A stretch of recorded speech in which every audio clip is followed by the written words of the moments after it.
স্ত্রীদের কখনো বাপের বাড়ি নিয়ে গালি দিবা না, তাদের গালের মধ্যে কখনো চর দিবা না, খবরদার, সাবধান। বিশ্বনবী বললেন মেয়েদের গালে তুমি চর মারবা না, তাকে ভালোবাসা দিবা, সবসময় মোহাব্বতের নজরে তাকে তাকাবা। কতটা বছর সে তার বাপের বাড়িতে ছিল, তার বাপের বাড়িতে তার একটা আলাদা বালিশ ছিল, ঘুমাতো। 20টা বছর কাটিয়েছে, 20 বছর সে বাপের খেদমত পেয়েছে, 22 বছর খেদমত পেয়েছে। একদিন তুমি বিসমিল্লাহ কবুল বলে তাকে নিয়ে এসেছ, এরপর থেকে সে তোমার রান্নার কাজে সহযোগিতা করে, তোমার ঘর বাড়ি মুছা দেয়, পরিষ্কার করে রাখে, তোমার সন্তানদের খাদ্য খাবারের আয়োজন করে, ব্যবস্থা করে। যে স্ত্রী রান্না করলে তুমি খাও, সেই স্ত্রীর গায়ে আঘাত করো, তোমার লজ্জা থাকা উচিত, ঠিক কিনা বলেন? যে স্ত্রী রান্না করে সেই স্ত্রীর গায়ে আঘাত দিয়ে পরবর্তী তার চোখের দিকে কিভাবে তাকাও? এজন্য বিশ্বনবী বললেন স্ত্রীরা হলো তোমাদের পোশাকের মতো, গায়ে তখন তাদের হাত দিবা না, তাদেরকে ভালোবাসার ছোঁয়া দিবা। দৈনিক একবার করে হলো একটা একটা করে ফুল দিবেন যাদের স্ত্রী আছে। বিশ্বনবী বললেন তাদেরকে বেশি বেশি করে উপহার দিবা, আর তাদের চেহারার দিকে তাকায় মুস্কি হাসবা। নফল নামাজ পড়ার সমান সওয়াব আমল নামায় দিয়ে দিবেন কে? স্ত্রীদেরকে বলবেন I love you my sweetheart, আপনার জীবন, আপনার কলিজা একমাত্র স্ত্রী।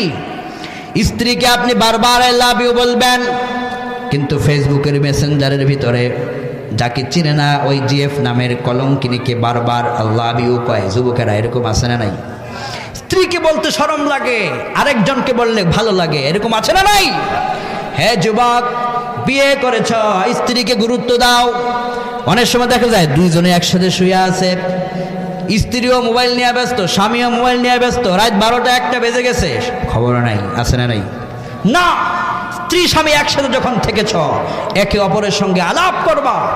বৃদ্ধ হয়েছ, কি হয়েছে, স্ত্রী স্বামী একসাথে আলাপ করবা, পিছনের কথাগুলো বলবেন, আলোচনা করবেন। ওই যে বিয়ে করছিলেন, ওই যে পিছনের কথাগুলো, আজকের দিনে আপনার সন্তান হয়েছে, একদিন চলে যাবেন, তাদের জন্য আপনি কতটুকু উন্নত করতে পেরেছেন, পরকালের প্রস্তুতি কি নিয়েছেন। স্ত্রীকে স্বামী বলবে আজকে আমরা দুইজনে মিল্লা তাহাজ্জুদ পড়ব, আবার স্ত্রী তার স্বামীকে বলবে আসুন আজকে রাত্রে দুইজনে মিলে তাহাজ্জুদ পড়ব। এভাবে করে একে অপরকে নেকের পথে ডাকবেন।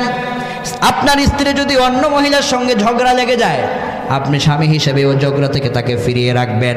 এভাবে করে একে অপরের সঙ্গে সুন্দর ভালোবাসার সম্পর্ক রাখবেন। ঘরের ভিতরে ঢোকার সময় আপনি স্বামী আগে সালাম দিবেন।